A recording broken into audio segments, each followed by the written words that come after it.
simplement t'aimer. Je veux simplement t'aimer. Jésus, je veux simplement t'aimer. Je veux simplement t'aimer. Je veux simplement t'aimer. Jésus, je veux simplement t'aimer. Je veux simplement t'aimer. Je veux simplement t'aimer. Jésus, apprends-moi à t'aimer. Apprends-moi à t'aimer. Apprends-moi à t'aimer. Jésus. Seigneur, de par nous-mêmes, nous ne sommes pas capables de nous sanctifier. De par nous-mêmes, nous ne sommes même pas capables de connaître c'est quoi un tiers de la sanctification. Mais parce que tu es saint, parce que tu es saint et que tu as choisi de venir habiter en nous, de choisir de venir habiter dans un corps mortel, dans un corps imparfait, dans un corps souillé, dans un corps rempli de pourriture. Mais tu as choisi de venir habiter dans ce corps afin de le rendre saint, afin de le rendre saint. Parce que la sainteté a choisi de venir habiter dans nos corps. La sainteté a choisi de quitter le lieu saint, le saint trône, le saint des saints, pour venir habiter dans ton corps, dans mon corps, pour venir habiter dans le temple qu'il a choisi, le temple qu'il a créé, le temple qu'il a fait debout. Il a choisi de venir habiter dans ce corps, afin de le rendre saint et parfait. Alléluia. Que ton feu embrase notre cœur entier. Que ton feu embrase notre être entier. Que nous ne sortons pas de là sans être embrasés. Que nous ne sortons pas de là sans être renouvelés. Que nous ne sortons pas de là, Seigneur, sans être en feu pour toi. Sans être en feu avec ton amour. Sans être en feu, Papa. Embrase-nous. Embrase-nous. Rallume la flamme. Rallume tout en nous. Rallume cet amour. Rallume cette fougue. Rallume cette hardiesse en nous, Papa, pour toi. Que ton feu tombe. Que ton feu tombe. Que ton feu tombe maintenant sur nous ce soir. Que ton feu tombe. Que ton feu tombe. Que ton feu nous embrase. Que ton feu nous embrase, Papa. Ne nous laisse pas partir d'ici comme ça. Ne nous laisse pas quitter ce lieu comme ça. Que ton feu nous embrase. Que ton feu embrase en nous notre être, notre âme, notre corps et notre pensée. Que ton feu consume en nous, Papa, tout ce qui ne t'honore pas. Afin que nous soyons consumés par toi. Afin que nous soyons consumés par ton amour, consumés par ton feu, consumés par toi, consumés par ta plénitude, consumés par ta plénitude, consumés par ta plénitude, consumés par ta plénitude, consumés par ta plénitude. Que ta plénitude prenne place en nous, que ta plénitude nous remplisse, que ta plénitude nous submerge, que ta plénitude nous environne. Éternel, nous remettons en toutes choses entre tes mains. Je remets mon frère, ma soeur entre tes mains. Je remets nos cœurs, alléluia, entre tes mains. Je remets cette salle, je remets ce lieu de culte entre tes mains. Je remets, oh alléluia, nos corps, nos âmes, nos esprits entre tes mains. Seigneur, en ce moment, nous voulons écouter ta parole. Nous te supplions de déposer le fondement qui est de toi, afin que la nourriture spirituelle que tu as prévue pour chacun d'entre nous, alléluia, puisse nourrir, puisse porter du fruit, oh alléluia, et apporter la transformation, apporter la restauration, apporter la réconciliation avec toi, apporter, alléluia, la vie Zoé en nos vies. Oui, Seigneur, manifeste ta grâce pendant que nous partageons ta parole. Seigneur, tu as dit que tu étais le pain de vie. Je prie afin que le pain de vie soit manifesté en ce moment, au nom de Jésus. Alléluia. Prends toute la place, Seigneur. Oh, alléluia. Règne en ce lieu. Règne en ce lieu. Au nom de Jésus. Nous te donnons toute la place. Nous prions au Saint-Esprit de Dieu. Prends toute la place. Rends ministère au cœur. Apporte, alléluia, la vie au nom de Jésus. Tu connais les besoins de toute personne qui est en ce lieu. Je recommande entre tes mains, Seigneur, afin que ton nom soit glorifié au nom de Jésus. Merci, Seigneur, parce que tu donnes gloire à ton nom. Tu donnes gloire à ton nom au nom de Jésus. Alléluia. Gloire et louange à toi au nom puissant de Jésus. Seule ta parole et rien que ta parole au nom de Jésus. Amen. Alléluia. Tu peux dire à quelqu'un, peut-être toi, tu n'es pas là en vain. Tu n'es pas là en vain. Alléluia. Amen. Que Dieu vous bénisse. Amen. Amen. C'est un plaisir d'être dans la maison de Dieu. Amen. Amen. Vous savez, quand nous venons dans la maison de Dieu, nous ne devons pas venir étant fatigués. Ma bien-aimée, tu peux t'asseoir. Nous devons venir étant dans la joie, parce que c'est un privilège. Amen. Il y a des gens qui veulent être même comme tu es là. Dans la maison de Dieu, ils n'arrivent pas. Il y a des gens qui veulent se déplacer pour venir, ne serait-ce qu'écouter ce que toi tu écoutes ce soir, mais ils n'ont pas cette possibilité. À toi, Dieu a donné la possibilité d'écouter. À toi, Dieu a donné la possibilité de saisir. À toi, Dieu a donné la possibilité d'être en santé. Amen. Rends grâce à Dieu. Alléluia. Et ne prends pas cette occasion que Dieu te donne comme une occasion vaine. Au nom de Jésus, amen. Aujourd'hui, nous allons parler de quelque chose de très important. Rappelez-vous, nous sommes dans le grand thème du Saint-Esprit. Nous découvrons qui est le Saint-Esprit. Nous découvrons sa mission en nous. Nous découvrons pourquoi nous devons faire de lui notre allié. Et nous découvrons sa personne. Amen. Et la dernière fois, quand nous étions ici, nous avons vu combien il est important, alléluia, de saisir la main du Saint-Esprit. Combien il est important de marcher avec lui. Combien il est important d'être l'ami intime du Saint-Esprit. Amen. Et que le premier lieu où le Saint-Esprit venait habiter, c'était notre corps. Amen. Aujourd'hui, nous allons écouter un autre message qui nous prépare à entrer dans la présence, à vivre une année nouvelle, à vivre une nouvelle dispensation de notre marche avec Jésus, à vivre une nouvelle dispensation de notre communion avec le Saint-Esprit. Pendant que nous le découvrons dans l'enseignement, nous voulons aussi le découvrir dans une intimité. Alléluia. Ça ne sert à rien d'écouter la théorie sans mettre en pratique. Amen. Une chose est d'avoir une connaissance de quelque chose et une autre chose est de vivre cette chose-là. Et nous sommes sur le chemin de vivre de grandes choses avec le Saint-Esprit. Alléluia. Donc ne rate pas l'occasion que Dieu te donne. Pendant que tu es là aujourd'hui, nous allons parler d'un texte magnifique que Jésus nous a laissé, un enseignement, une parabole qu'il a donné à ses disciples et qui nous est aussi destiné en cette journée. Amen. Il s'agit des vierges sages et des vierges folles. Amen. Tu vas peut-être te demander pourquoi on parle des vierges sages et des vierges folles. Sache que pour l'enseignement que je vais te donner aujourd'hui, on va dire l'exhortation, parce que l'enseignement, ça va prendre ça peut prendre un séminaire, c'est pour te montrer l'importance d'avoir une relation avec le Saint-Esprit et l'importance de la prière dans ta vie. Amen. Alors, la première chose que je vais te demander de faire comme petit exercice, parce qu'à la fin, nous allons mettre en pratique, c'est d'identifier dans ta vie, d'identifier les problèmes récurrents dans ta vie, les problèmes qui reviennent chaque fois, les problèmes que tu n'arrives pas à expliquer, les situations que tu n'arrives pas à expliquer, mais qui reviennent dans ta vie. Amen. Note cela dans ton cahier de prière, note cela dans ton cahier d'enseignement, parce que nous allons dealer avec ces choses-là. Amen. Donc, quelles sont les choses, quand tu regardes ta famille, quand tu regardes autour de toi, quelles sont les choses qui reviennent régulièrement dans ta vie, dans la vie de tes frères, dans la vie de tes sœurs, dans la vie de tes parents, comme nous avons des grands-parents, certains en ont encore. Quels sont ces éléments que nous pouvons identifier comme problèmes qui ont miné leur vie et qui reviennent dans nos vies? Alléluia. Ça, c'est très important.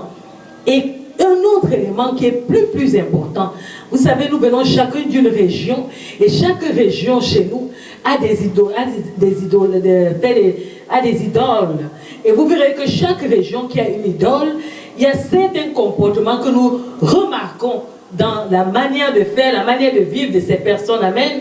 Et toi, tu vas prendre la peine de regarder dans ta vie, dans ta région, où tu viens, quelles sont les choses que les gens font, quels sont les dieux que les gens adorent. Si tu connais ces dieux-là, tu sauras comment dire, tu sauras comment prier. Amen. Revenons aux vierges sages et aux vierges folles. Dans le livre de Matthieu, nous lisons Matthieu chapitre 25, versets 1 à 13.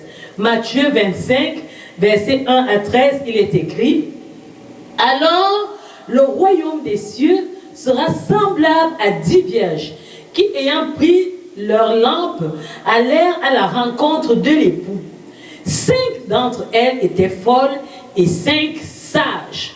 Les folles, en prenant leur lampe, ne prirent point d'huile avec elles, mais les sages prirent avec leurs lampes de l'huile dans des vases.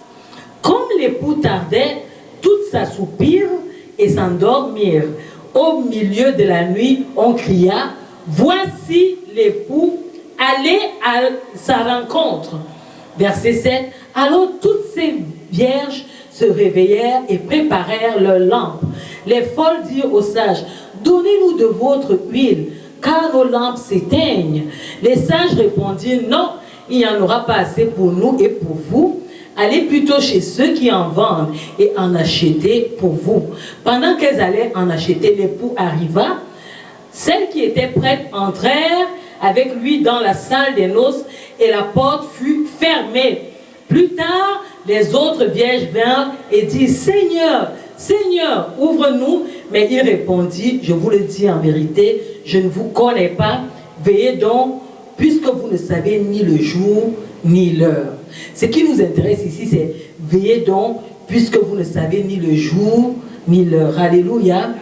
Nous voyons que la folie, quand nous regardons la folie, selon l'Ancien Testament, il nous est dit ici que la folie a été mentionnée comme un style d'égarement. Amen. Donc, et on met ça en opposition aux bonnes mœurs. Donc les gens qui mènent une mauvaise vie, les gens qui vivent de manière désordonnée, selon Proverbe 1, verset 7, on peut appeler cela la folie. Amen.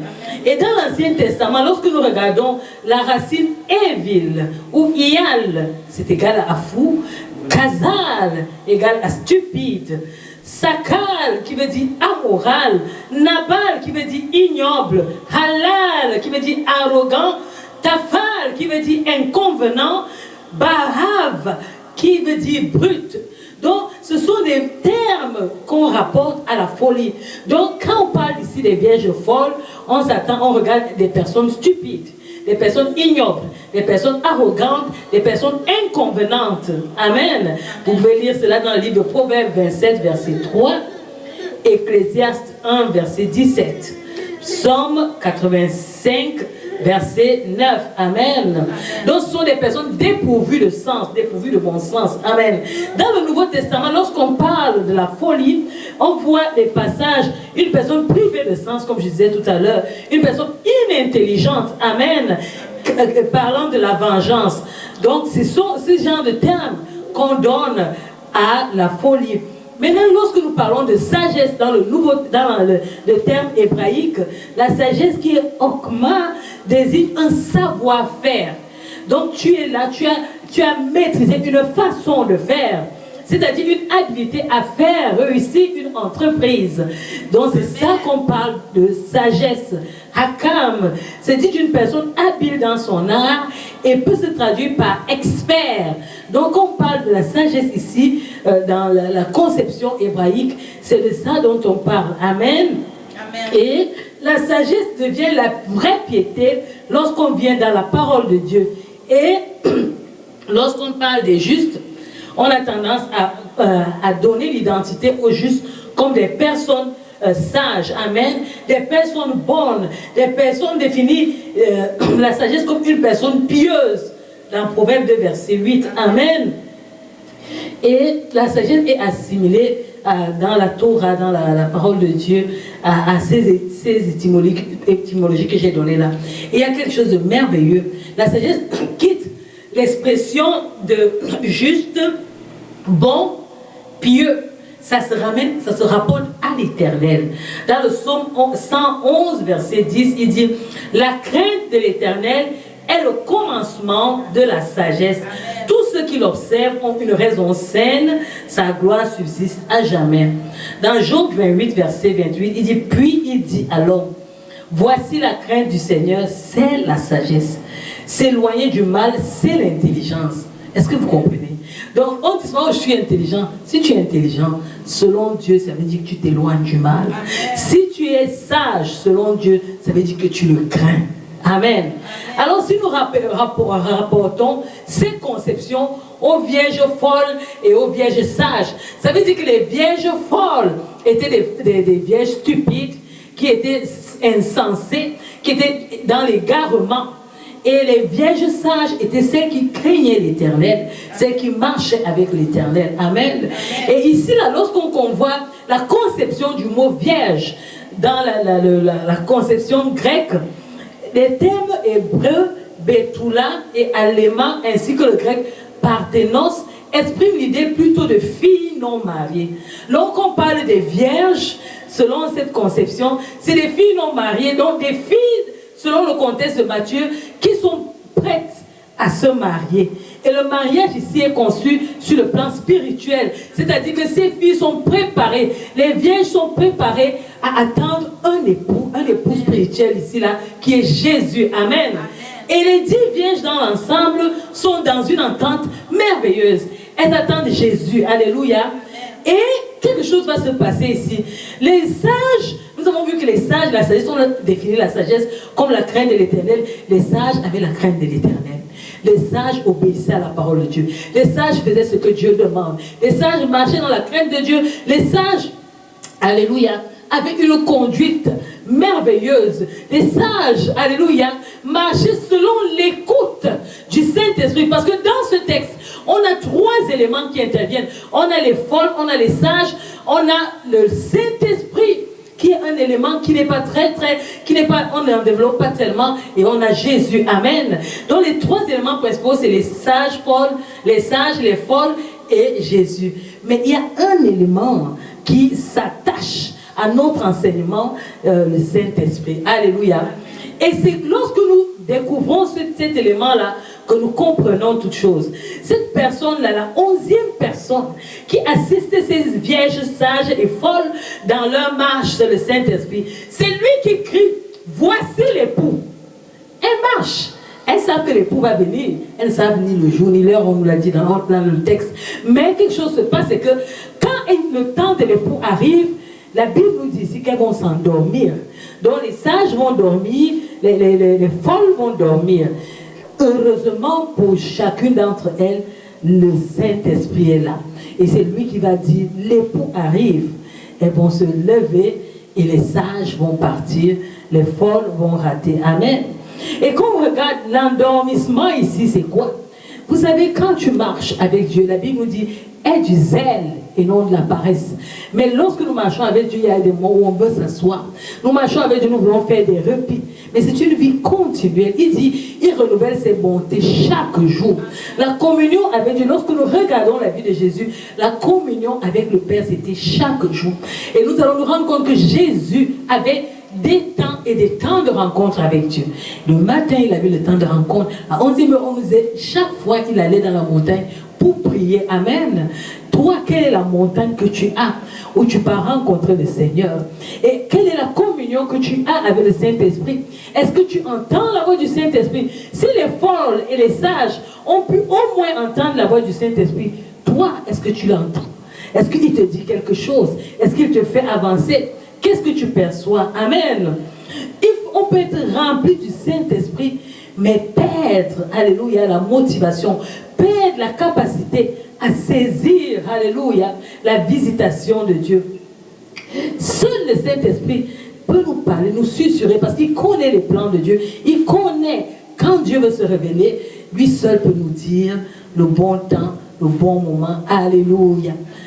Qu'est-ce qu'il faut donc faire dans ce cas? Je ne m'attarde pas sur le livre sur le passage des vierges. Pour moi, c'était une image pour arriver à ce dont je veux te parler maintenant. C'est que la prière est très importante. Faire du Saint-Esprit ton allié dans ta marche est quelque chose de vital pour toi et pour moi. Amen. Communion avec le Saint-Esprit est quelque chose que tu ne dois pas louper. Alléluia. La personne qui nous a été donnée en notre temps, c'est le Saint-Esprit. Amen. Alors, venons à la base. Je vous ai dit, on va faire la théorie et on viendra à la pratique. Amen. Revenons maintenant à la base. Une journée à 24 heures. Dans les 24 heures que Dieu t'a donné, combien de temps tu donnes à Dieu dans la prière? Le minimum qui nous est donné, c'est la dîme, c'est-à-dire 2h40. Est-ce que tu donnes au moins 2h40 de ton temps à Dieu? C'est la question à laquelle tu dois répondre. Et si ta réponse est non, ça veut dire qu'à partir de ce soir, tu dois prendre une décision radicale de changer. Amen. Ce que tu dois comprendre, c'est que ce n'est pas la quantité qui importe, mais c'est la qualité de ta prière. C'est que tu mets, les ingrédients que tu mets dans ta prière. Qu'est-ce que tu dis à Dieu? Comment tu le dis? Pourquoi tu le dis? Alléluia. Amen. Qu'est-ce qu'on peut dire à quelqu'un qu'on aime? Quand tu rencontres quelqu'un que tu aimes, la première chose que tu fais, tu salues. Nous le voyons, alléluia. La salutation. Seigneur, je te rends les actions de grâce. Merci parce que je suis dans ta présence. Alléluia. Parce que Dieu n'est pas mon ami. Je lui donne la révérence quand je viens le rencontrer. Alléluia. Au sortir de ce que tu dois être capable de pouvoir prier 2h30, 2h40. Alléluia.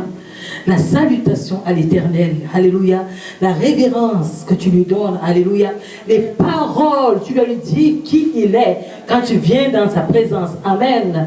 Tu dois venir avec action de grâce, alléluia. Donc la première partie de ta prière, avant de commencer les requêtes et je ne sais pas quoi, c'est d'abord les actions de grâce, alléluia. Et le deuxième élément qui vient après les actions de grâce, c'est de prendre ton allié. Parce que la Bible nous dit que quand nous prions, nous ne savons pas ce que nous demandons, mais le Saint-Esprit, lui, il connaît ce qu'il faut demander. Alléluia. Et parfois, quand tu pries, lui, il soupire. Il dit des choses, les vraies choses que tu dois demander. Donc, le deuxième élément, c'est d'inviter le Saint-Esprit. Lui dire de venir te conduire dans ce bon moment que tu passes avec le Père. Amen. C'est très, très, très important.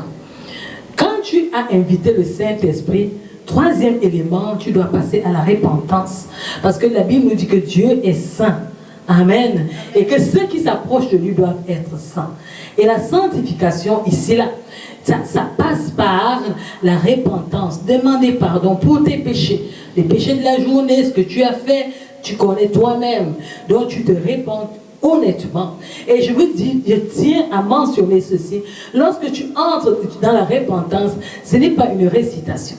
Ce n'est pas pardonne-moi tous mes péchés de la journée, oh ce que j'ai fait, ce que j'ai fait consciemment et inconsciemment, pardonne-moi. Non. Ça, ce n'est pas une repentance, ma soeur. Ce que j'ai fait consciemment et inconsciemment, c'est quoi? Dis ce que tu as fait clairement. Cite le péché. Cite l'action. Ce que tu ne connais pas, tu peux dire, et tout ce que j'ai fait inconsciemment. Mais les conscients, tu sais. Tu sais quand tu as menti, tu sais quand tu as méprisé, tu sais quand tu as eu du rejet, tu sais quand tu étais en colère, tu sais quand tu as murmuré, tu sais quand tu as calomnié, tu sais, etc. Tu connais toutes les choses que tu fais, qui sont des abominations devant l'Éternel. Et parfois même tu viens devant l'Éternel, la manière, je suis entrée dans la manière après, mais vraiment, la repentance est importante. Et après avoir confessé ton péché, la repentance a deux phases. La confession et l'abandon. Quand tu as demandé pardon, tu prends la décision. Parce que le péché, Dieu nous a donné la capacité de décider de faire ou de ne pas faire. Donc quand tu as demandé pardon, tu prends la décision radicale de ne pas rentrer dans ces choses-là. Amen. Tu mets une séparation entre toi et ces choses. Amen. Donc quand tu as demandé pardon, tu as coupé ces choses-là. Maintenant tu es disposé, tu demandes au sang de Jésus de te purifier parce que nous obtenons la repentance au travers de Jésus. Amen. Maintenant, allons dans la qualité de ta prière. Tu es avec nous? Amen. Il faut être avec nous, c'est très important. Ça, c'est pas maman qui doit écouter, tout le monde doit écouter. À un certain âge, quand on est comme la petite là, oui. Mais quand on commence à grandir, on est conscient, il faut écouter parce que c'est ça qui va t'aider, c'est ça qui va faire de toi un homme victorieux, un jeune gars victorieux, un étudiant victorieux, un élève victorieux. Pas de distraction. Tu notes cela et si tu n'as pas noté, ça sera sûrement sur le site de l'église. Réécoute cela, c'est très important. Parce qu'il y a des situations où maman ne sera pas là. Tu seras seul, il va falloir que tu fasses face. Et si tu ne sais pas comment prier, tu seras vaincu. Amen. Alors la qualité de ce que tu demandes, quels sont les sujets de prière qu'on doit amener devant Dieu? Parce qu'il y a des gens qui ne prient pas parce qu'ils disent, ah, qu'est-ce que je vais demander à Dieu? Moi, je n'ai rien à demander, mais là, il m'a tout donné, qu'est-ce que je vais lui demander encore? Non, il y a des choses que tu peux demander. Amen. Et quand tu viens devant Dieu, ce n'est pas moi. Moi, mes besoins, j'ai besoin de ça, j'ai besoin de X, Y. Non. La première chose, c'est l'Éternel. Il dit, fais de l'Éternel tes délices et il te donnera ce que ton cœur désire. Alors tu dois plutôt identifier qu'est-ce que l'Éternel veut en ce moment. Quels sont les sujets de prière pour lesquels l'Éternel soupire. Amen. C'est ces sujets de prière-là que tu dois en premier adresser à Dieu. Alléluia. Parce que Dieu se soucie des autres et de toi. Amen. Donc tu amènes les premiers éléments devant l'Éternel. Amen. Et quand tu amènes ces éléments, son cœur, alléluia, tu peux l'adorer. Premièrement, tu peux le louer. Ça, je donne juste des éléments qui peuvent te servir d'appui. Je ne donne pas un canevas carré que tu vas adopter. Amen. Tu te laisses guider par le Saint-Esprit. Ça, c'est la charge du Saint-Esprit. Alors, tu pries selon les besoins de Dieu. Les premiers besoins que l'Éternel a, c'est le salut des âmes. C'est pour ça qu'il a envoyé Jésus mourir. Amen.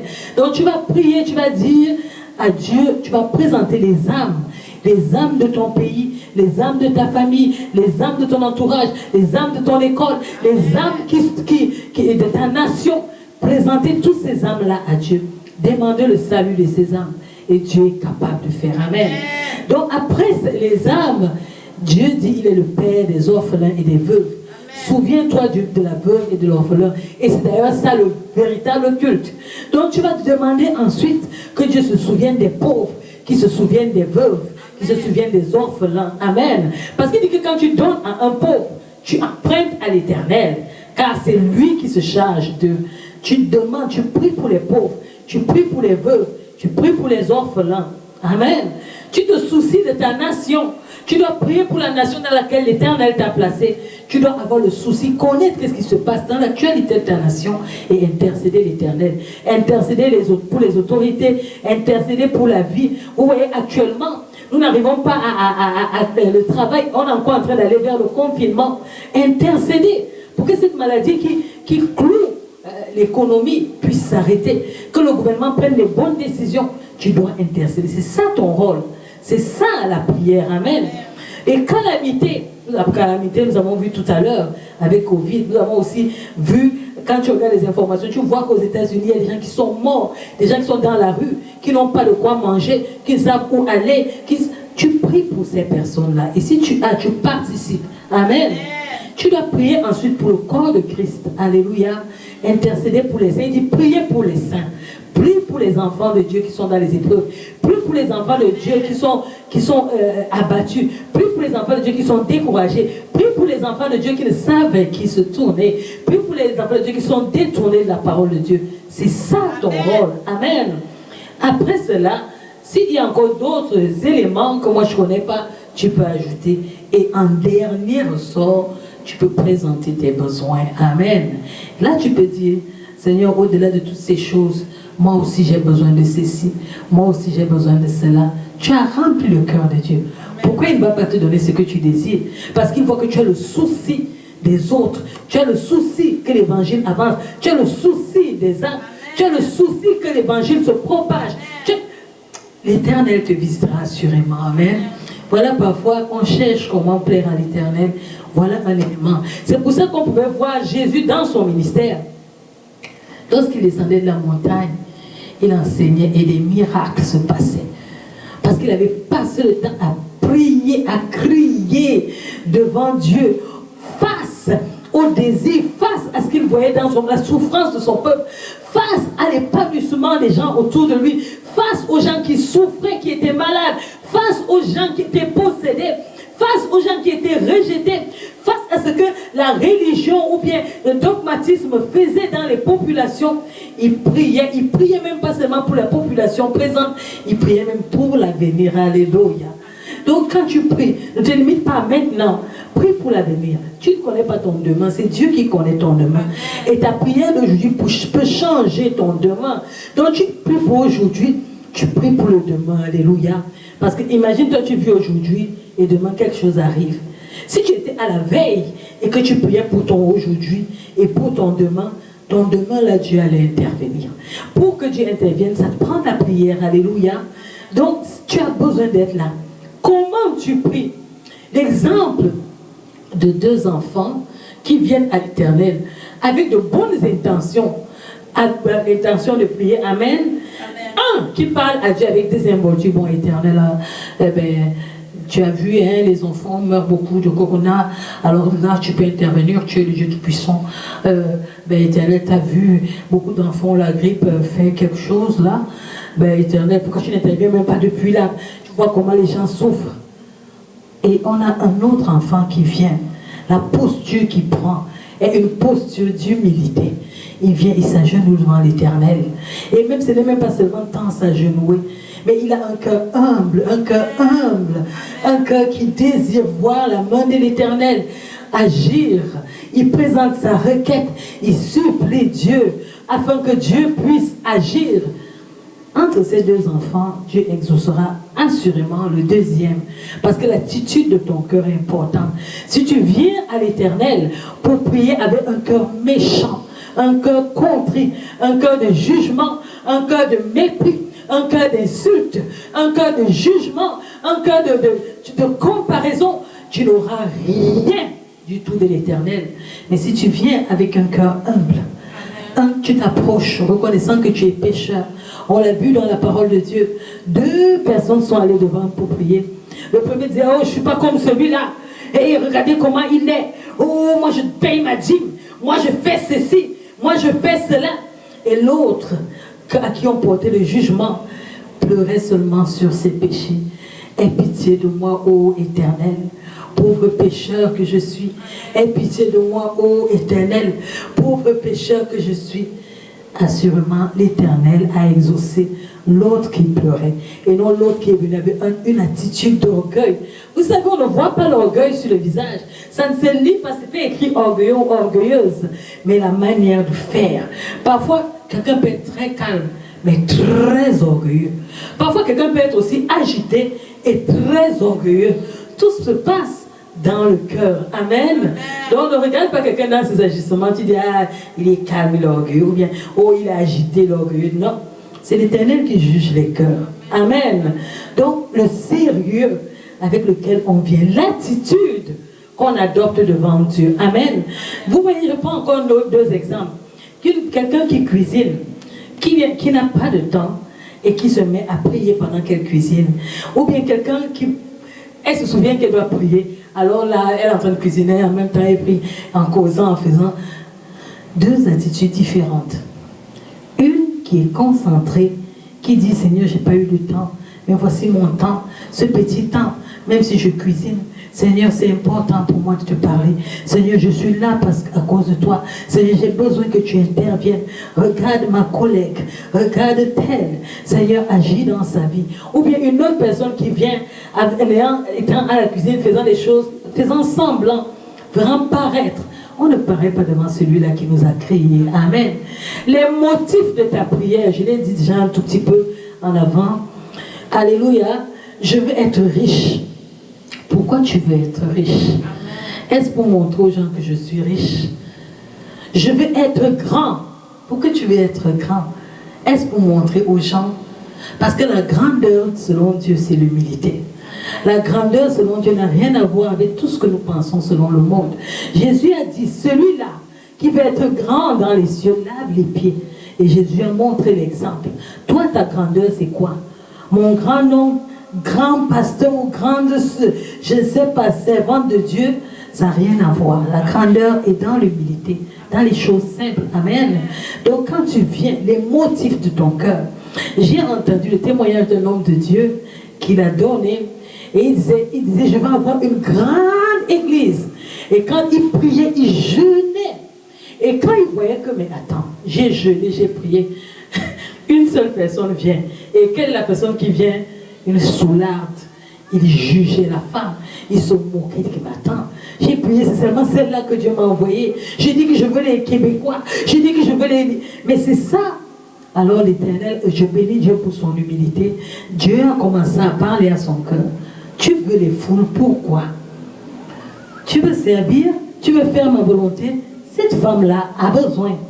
Cette femme-là a besoin. Pourquoi la laisses-tu à côté? Pourquoi veux-tu une foule? Guéris cette première femme. Occupe-toi. Occupe-toi de son besoin. Occupe-toi de ce dont elle a besoin. Quand tu vas t'occuper de ce dont elle a besoin, alléluia, elle, derrière elle, elle est la feuille qui cache l'arbre. Alléluia.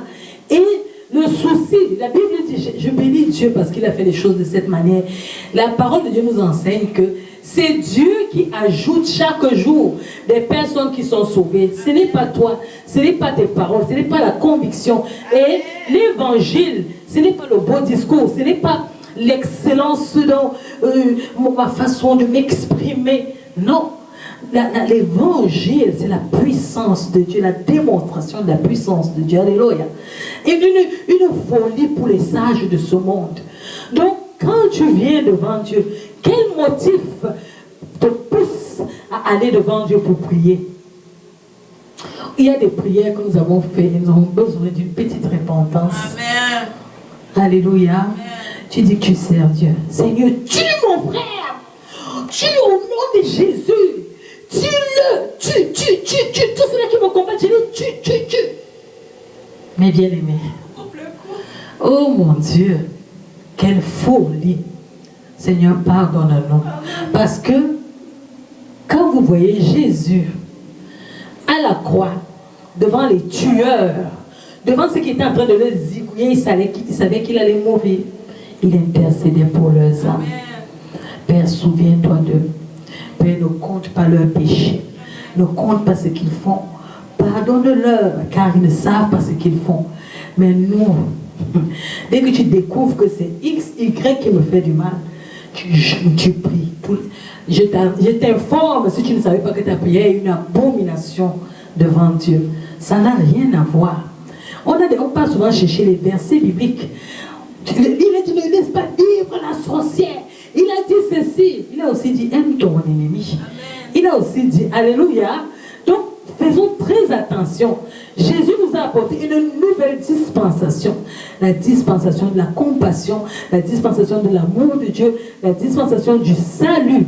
Si tu priais pour ceux-là qui te font du mal, à ce degré, avec l'amour de Christ, tu ne peux pas imaginer le nombre de personnes que tu auras sauvées. Parce que tu allais prier dans la volonté parfaite de Dieu et Dieu allait assurément t'exaucer. Donc, les motifs de tes prières, pourquoi tu veux des choses, pourquoi tu pries, pourquoi tu veux dépasser tout le monde, pourquoi tu veux être grand, pourquoi tu veux être riche. Alléluia. Commence avec ce que tu as. Quand tu vas commencer avec ce que tu as, l'Éternel va venir augmenter. C'est Dieu qui augmente, c'est Dieu qui élève. Et la Bible nous dit que Dieu là, quand il élève sans les bénédictions, ne se fait pas suivre de chagrin, mais il élève sans tes motifs. Alléluia. Un dernier élément, la qualité de ton cœur. Quand tu viens pour prier, comment ton cœur est? Si tu as un cœur haineux, laisse, ne prie même pas. Va d'abord arranger le problème avec la personne que tu es. Parce que ta prière sera une abomination. Le cœur méchant, le cœur plein de colère, le cœur pour faire du mal. Ils m'ont fait mal. Je ne laisse pas. Je veux me venger. Laisse la prière. Parce que ce sera une abomination. Et tu vas perdre ton temps et Dieu ne va même pas t'écouter. Tu seras seul dans ton programme de prière. Dieu ne sera pas avec toi. C'est des petits éléments que nous avons dans nos vies et que nous ne comprenons pas. Tu pries des années pour le même sujet, tu n'es pas exaucé.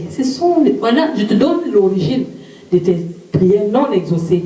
Il dit, vous priez, vous demandez pour satisfaire votre chair. Si tu demandes des choses à Dieu pour satisfaire ta chair, tu n'auras pas d'exaucement. Amen. Amen. Tu dois prier selon la volonté de Dieu. Un cœur insatisfait. Un cœur insatisfait. Un cœur incirconcis. Les cœurs là, oublie ça. Amen. Amen. L'élément le plus important, je l'ai cité au départ, je le cite encore maintenant, c'est le Saint-Esprit. Alléluia. L'allié des vierges sages et des vierges folles, c'était le Saint-Esprit. Ton allié en ce moment, c'est le Saint-Esprit. C'est-à-dire, s'il y a une chose qui doit être importante dans ta vie, c'est de nouer une belle relation avec le Saint-Esprit. Alléluia. C'est lui qui garde le fondement de Dieu en toi. C'est lui qui peut t'enseigner, c'est lui qui peut te faire détecter les péchés, c'est lui qui peut te faire éviter les glissades, c'est lui qui peut te faire marcher dans la volonté de Dieu. Alléluia. Et garder la flamme, garder une vie agréable à Dieu, obéir à la parole de Dieu. Alléluia. Vous savez, pour pouvoir prier, je disais tout à l'heure, il y a des éléments qui peuvent être des blocus dans ta vie, des blocages. Nous avons vu avec Gédéon. Gédéon était quelqu'un comme toi et moi, avec qui voulait marcher avec l'Éternel. Dieu lui a dit, renverse les dieux de tes pères. Juge 6, verset 25 à 32. On ne va pas lire, c'est long. Si vous êtes curieux, allez lire l'histoire de Gédéon. Dieu va lui dire, va démolir l'autel de Baal qui est à ton père et abat le poteau sacré voué à la déesse Ashéra qui est dressé à côté. Puis tu bâtiras un autel bien aménagé à l'Éternel ton Dieu au sommet de ta colline. Parfois nous voulons aller briser les autels dans nos familles, ignorant que les autels, il y a des autels dans nos propres vies. Il y a des autels dans nos cœurs que nous devons renverser pour bâtir le fondement de Dieu. L'orgueil est un gros autel. L'orgueil a causé la perte du diable. Avant d'aller renverser les autels des idoles, renverse d'abord l'autel de l'orgueil dans ton cœur. Alléluia. Le mépris, c'est-à-dire tous ces petits péchés-là, ce sont des choses, des fondements que tu dois briser. Maintenant, quand tu as renversé ces éléments, tu peux dîner maintenant avec les autels. Parce que si tu as les choses du diable en toi et tu dis que tu vas aller renverser d'autres autels, il va te rattraper très vite. Mais si tu as renversé dans ta vie des choses qui ne sont pas bien, les fondements erronés, tu laisses la place au Saint-Esprit, Dieu viendra. Et quand tu vas aller renverser les idoles, briser les liens, couper les choses qui n'ont pas le droit de citer dans ta vie ou qui sont en lien avec tes parents ou avec X, Y, tu auras la victoire. Amen. Donc, voilà l'autorité par laquelle tu vas le faire. Marc 16, à partir du verset 16, il dit, celui qui croira et qui sera baptisé sera sauvé. Mais celui qui ne croira pas sera condamné.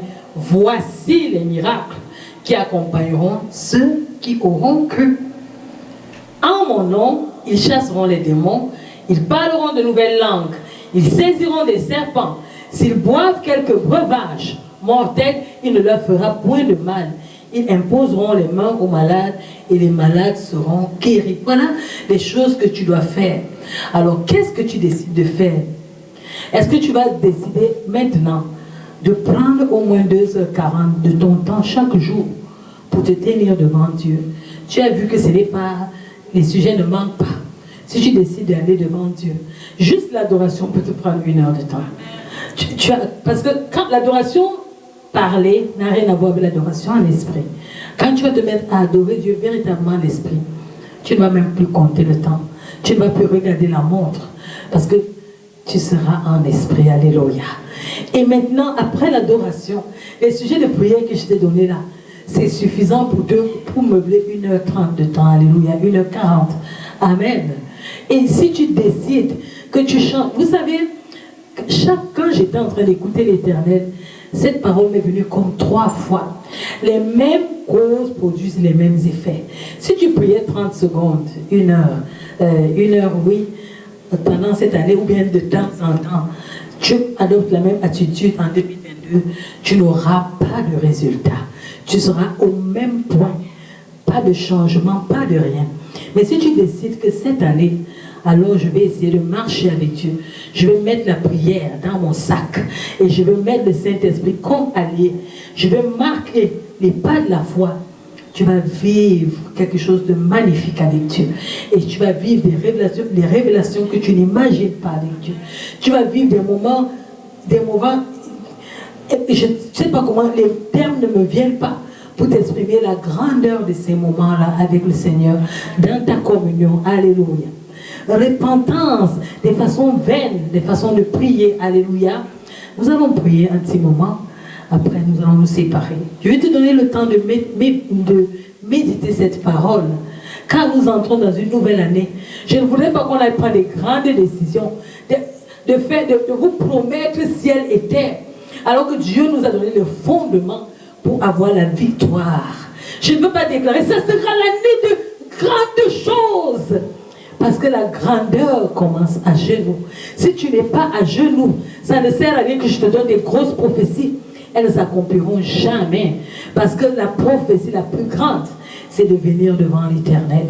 C'est là que Dieu t'attend. C'est là que vient ton changement. C'est là que ta destinée va changer. C'est là que tu vas vaincre les autels de ton père et de ta mère. C'est là que ta victoire, tes genoux, ta prière, c'est de là que dépend ta victoire en 2022. Si tu ne prends pas l'Éternel comme ton allié, tu vas assurément à l'échec. Mais si l'Éternel est avec toi, tu seras victorieux. Alléluia. Si en 2022 tu dis, oh, je veux changer, je marche avec Dieu cette fois-ci, je fais de l'Éternel mon ami, je fais de l'Éternel, alléluia, mes délices, je fais de l'Éternel mon ami intime, je marche avec l'Éternel, j'obéis à Dieu, tu vas vivre quelque chose que tu es loin d'imaginer. Tu vas devenir une autre personne. Alléluia. Parce que quelqu'un qui marche, nous avons vu Moïse marcher avec Dieu et son visage était couvert de gloire. Et la gloire actuelle est avec le Saint-Esprit. Tu vas faire la différence avec la marche avec le Saint-Esprit. Alléluia. Si tu prends le Saint-Esprit, tu dis, cette fois-ci, c'est toi et moi. Cette fois-ci, tu es mon ami. Cette fois-ci, nous avançons ensemble. J'avais marché les autres fois comme je voulais, selon mes désirs. Cette fois-ci, je marche selon les désirs de l'Éternel. Tu vas marcher dans la victoire. Et nous allons prier un tout petit peu, puis nous allons nous séparer. Amen.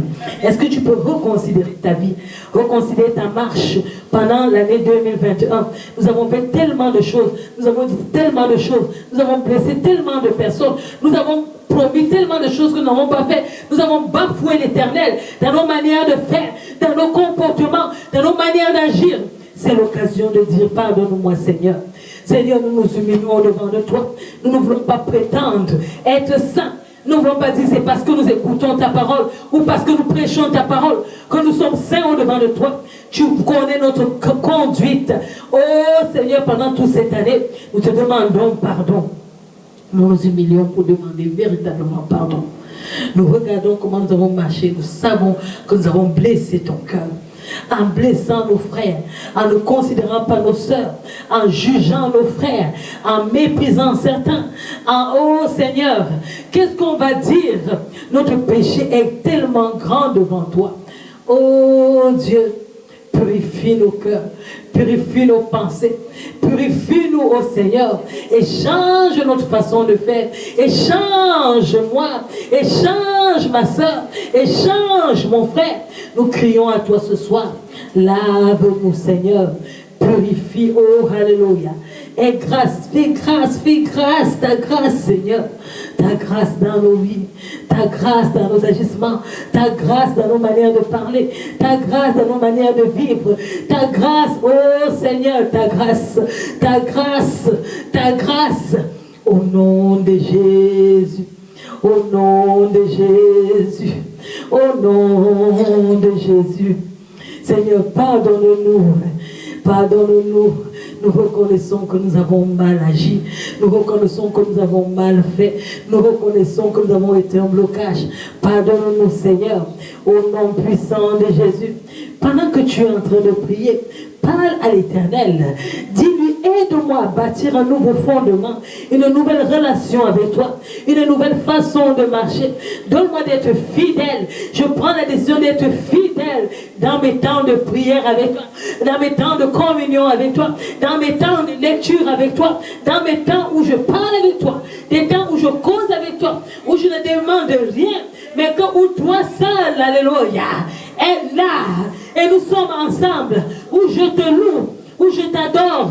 Oui Seigneur, fais-moi grâce au nom de Jésus, que je sois quelqu'un qui prie à temps et à contre-temps, au nom de Jésus, que je ne prie pas quand il y a les bonnes nouvelles, que je ne prie pas quand il y a les mauvaises nouvelles, que je ne prie pas quand ça ne va pas, mais que je ce soit une habitude, que ce soit une nouvelle façon de vivre. Seigneur, si je peux être fidèle dans un travail, me débrouiller à être à l'heure, me réveiller même très tôt, parce que je vais aller au travail. Pourquoi celui-là qui me donne la vie, je ne peux pas me lever tôt pour le rencontrer? Pourquoi celui-là qui me donne la vie, je ne peux pas avoir un temps que je respecte, fidèle à ce temps-là? Je suis fidèle du 1er janvier au 31 décembre à un travail pour les hommes, mais à l'Éternel, je suis incapable d'être fidèle. Seigneur, viens changer notre façon de faire. Fais-nous grâce. Nous nous décidons avec toi. Nous nous appuyons sur toi. Selon moi, je ne peux rien. À ma manière de faire, je ne peux rien. Toi seul es capable de faire en moi. Au nom de Jésus, continue à prier. Nous avons prié pour les mauvais sujets, prier en condamnant les autres, prier en tuant les autres, prier en rejetant les autres. Ce soir, nous demandons pardon, Seigneur. Donne-nous les bons sujets de prière. Donne-nous de prier avec ta compassion. La compassion qui t'a amené à prier sur la croix de Golgotha et à prier pour ceux-là qui te tuaient, pas les condamner. Ta compassion qui t'a amené de prier pour Judas qui t'a vendu. Seigneur Dieu, quelle grâce! Je prie, oh mon Dieu, mon roi, afin que ce soit mon partage, que je sois une femme qui prie pour les bons sujets de prière, que mon frère soit un homme qui prie pour les bons sujets de prière, que ma soeur soit une femme qui prie pour les bons sujets de prière. Oh Seigneur, pour notre nation, donne-nous de prier. Pour les autorités, donne-nous de prier. Pour nos familles, donne-nous d'intercéder. Pour nos voisins, donne-nous de prier. Pour nos amis, donne-nous de prier. Pour nos enfants, donne-nous de prier. Pour le monde, donne-nous de prier. Pour ta parole, donne-nous de prier. Pour les hommes de Dieu, donne-nous de prier. Pour les femmes de Dieu, donne-nous de prier. Pour ta parole, donne-nous de prier. Pour les enseignements, donne-nous de prier. Donne-nous des hommes et des femmes qui soupirent après, alléluia, ta volonté sur la terre. Au nom de Jésus, donne-nous de prier même pour nos frères et sœurs en Christ dans la foi qui travaillent, c'est des moments difficiles. Donne-nous de prier, alléluia, que la justice soit rétablie dans les nations. Oh Dieu, que les guerres cessent. Donne-nous de prier pour les veuves et les orphelins. Donne-nous de prier pour, oh Dieu Tout-Puissant, ceux qui soupirent, qui gardent leur lampe allumée. Au nom de Jésus, donne-nous d'aimer nos membres de nos familles. Donne-nous de prier pour eux, Seigneur, et donne-nous de pouvoir renverser les autels des idoles des familles au nom de Jésus. Donne-nous de pouvoir couper ces liens-là qui nous embrigadent et nous bloquent. Donne-nous, oh alléluia, de pouvoir être à la brèche, de nous tenir à la brèche comme des véritables intercesseurs. Tu as dit que tu cherches une seule personne. Que je sois cette personne, que ma soeur soit cette personne, que mon frère soit cette personne, et que l'alliance, si j'ai une alliance en 2022, ce soit avec toi, oh mon Dieu. Si je dois être fidèle en 2022, que je sois fidèle à toi, oh Dieu. Si je dois obéir à quelqu'un en 2022, que j'obéisse à toi, oh Dieu. Si je dois marcher avec quelqu'un en 2022, que je puisse marcher avec toi, oh Dieu. Si je dois me purifier en 2022,